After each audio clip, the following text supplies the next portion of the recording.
Hey friends, Justin here. I'm not gonna lie to you, I'm a little bit nervous about this trip I'm about to start. It's a 3-day, 2-night loop in the foothills of the Canadian Rockies, and there's 5 different things that are making me a little bit more nervous about this trip than I normally would be. First up is that there's not a lot of information out there about what the conditions are like. The second reason, and it kind of builds off the first one, is that I don't even know if there's a trail for a lot of the places that I'm gonna be going, and I could be bushwhacking a lot of the parts. The third reason is that on day 2, I'm gonna be getting up onto a ridge top, and I don't know what the conditions are like, and there could be a ton of snow, and I really don't want to be getting into a scenario where I'm on a ridge in deep snow in avalanche condition. And the fourth reason is bears. It's bear season, and I've been to this general zone before, and I know there's bears, seeing a lot of scat, so definitely going to be on the lookout for that. And the fifth reason compounds all the other ones, and that's that I'm going to be traveling alone.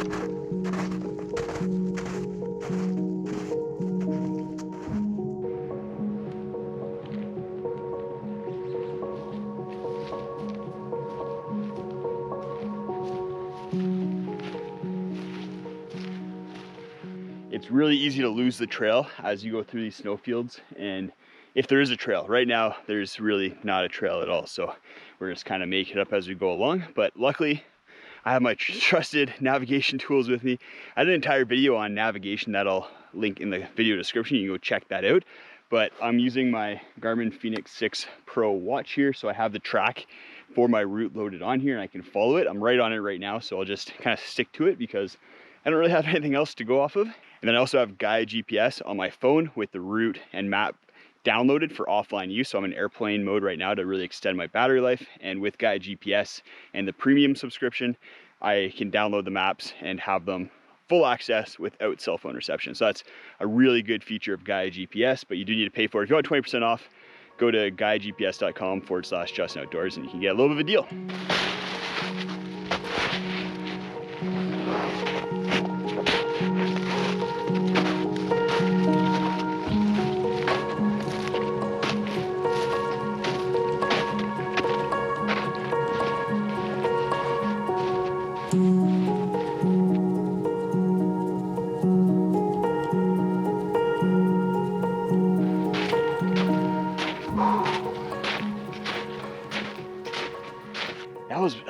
That was tough. There's no trail. I'm 100% bushwhacking right now, and you can see from here I went up from the road up to the top of that hill, down the valley, then this little hill right in the middle there, then down another valley, and then up to another hill here. So it's just up and down, up and down. Yeah, I may have bitten off more than I can chew on this one.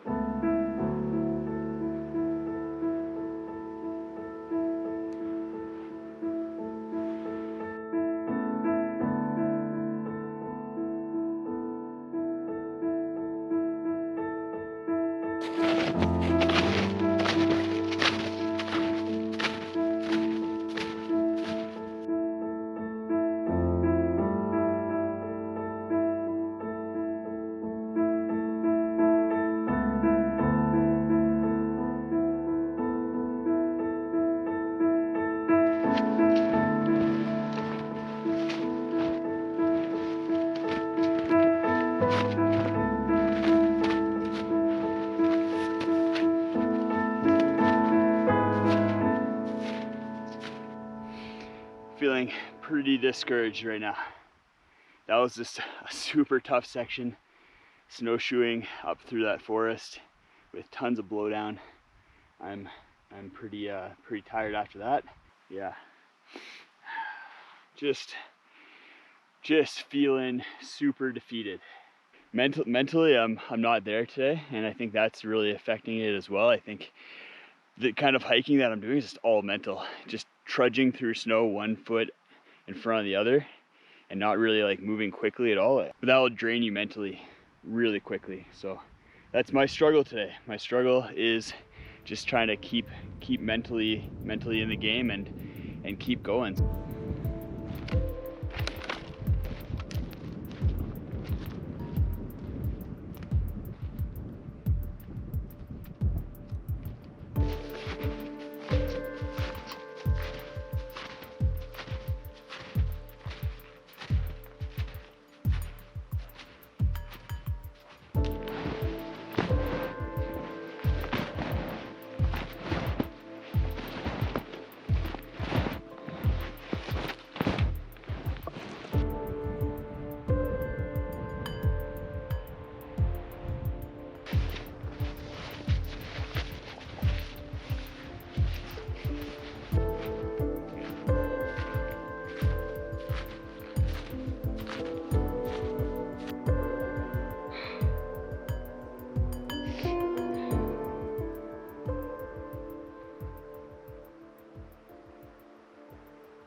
All right, so I'm feeling a bit better, but that's because I decided to try and find some place to camp right now. I'm literally only halfway done what I was supposed to do on the first day, and this is a prime example why you need a backup plan, especially if you're doing a trip where you're trying to push your limits. Yeah, I guess good job for me for planning for having a backup plan, but not good job on me for kind of misreading what the conditions were going to be like. So yeah, it is what it is. We're gonna set up camp here. So got camp a little bit set up here, got a fire going, melt some snow, got my tent set up over here, sleeping pad inflated, quilts all set up, so we're good to go for spending the night at this campsite. Still 2 days to go. Lots of things to go wrong potentially, or obstacles that I need to overcome, and I'm excited to take you guys on that journey and just talk a little bit more about preparedness while you're on a backpacking trip and just rolling with the punches. The things I want to talk with you guys about still are what to do in case of an emergency, my check-in procedure and how that whole system works, as well as day 3. We're probably going to get into a little bit more bear habitat, so I want to touch on that a little bit more as well. What I do, I know a lot of you don't live in bear country, but there's some cool things that you can do in order to prevent bears from eating your face. Gonna get the rest of my day finished up here, and we'll see you guys in the morning.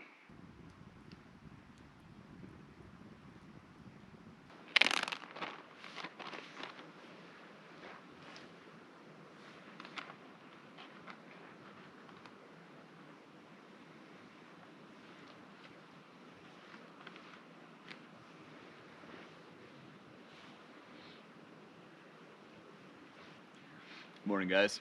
I'm gonna get a whole bunch more water made out of melted snow, get everything packed up, then we're gonna hit the trail. Did my morning business, and now time to wash my hands. I grabbed this powdered soap from Pika Outdoors. I'll post a link in the video description. This stuff is awesome. It got below freezing last night. The soap is just in a powder form, so it doesn't freeze, which is a game changer when it's cold out. The number of times I've had to deal with frozen soap is ridiculous. So having this stuff is pretty sweet. It lathers up really nicely. Get a nice clean hands, and it actually leaves your hands nice and soft too. So a little bonus there.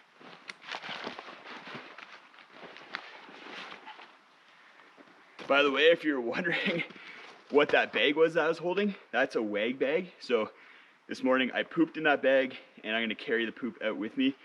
Wag bags are the best way to deal with your waste if you're in sensitive environments or there's no outhouse or you can't dig it to cat hole. So in the wintertime, I think wag bag is the best way to leave no trace when out in the backcountry.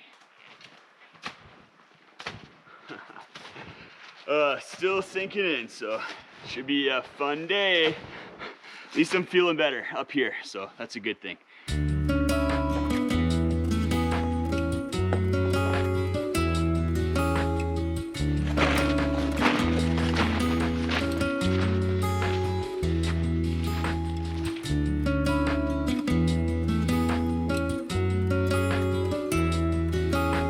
With this snow coming, there's another hazard that I'm a little bit worried about, and that's visibility.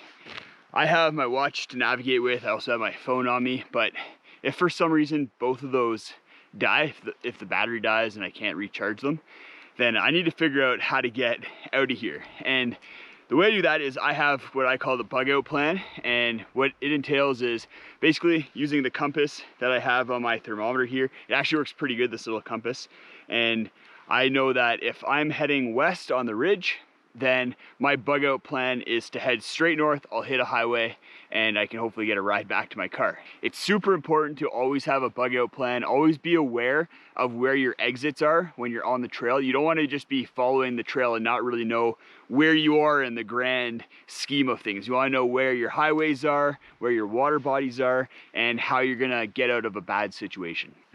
You can't help but laugh. I'm carrying my poop through the mountains with a 40-pound pack in a blizzard. I stopped for a little break. The snow's only picked up.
Made it to the top of the ridge, Lusk Ridge here. That was definitely a lot of work to get here.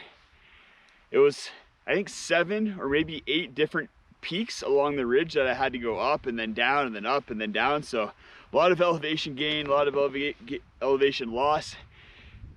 Compound that with the fact that I was bushwhacking in super deep snow most of the time.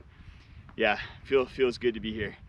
I'm about to check in on my inReach here with my girlfriend. So whenever I get to kind of like a checkpoint, or even right before I do something dangerous, like that little scramble that I did back there, I'll send in a preset message. So the inReach, you get unlimited preset messages and you get 3 presets. So I have starting the day, made it to camp/car, and just a random check-in letting you know that I'm okay. So I'll send those random check-ins throughout the day, and I send those messages because my check-in, my girlfriend Stephanie, she has my itinerary and route. I emailed that to her right before I left. I said, this is where I'm going to be camping, this is my trail, this is my backup plan, this is my bug out plan. I give her all those details so that if she doesn't hear from me for a while, she can send me a message, and then if she still doesn't hear from me, then she can start implementing search and rescue to hopefully come and find me. And if she has those check-ins throughout the day, and especially if it's right before a little bit of a riskier section, then she knows approximately where to send search and rescue in order to find me if I am hurt or in danger. Normally it's a bit of a nicer view up here, but that's what we get when hiking a ridge in a blizzard.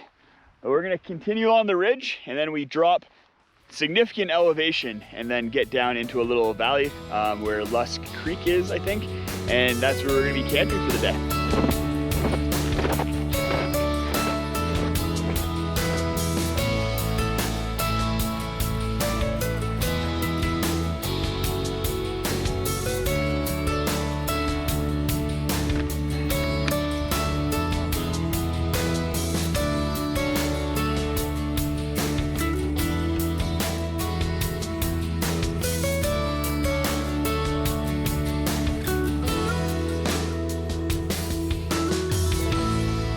So I made it to the campsite, and I feel pretty good about the last couple of days.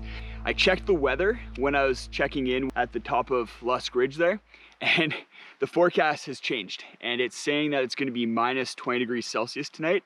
I had planned for minus 10 degrees with a 10-degree buffer, so I am prepared for minus 20, but I don't really feel safe staying out here for another night with that weather.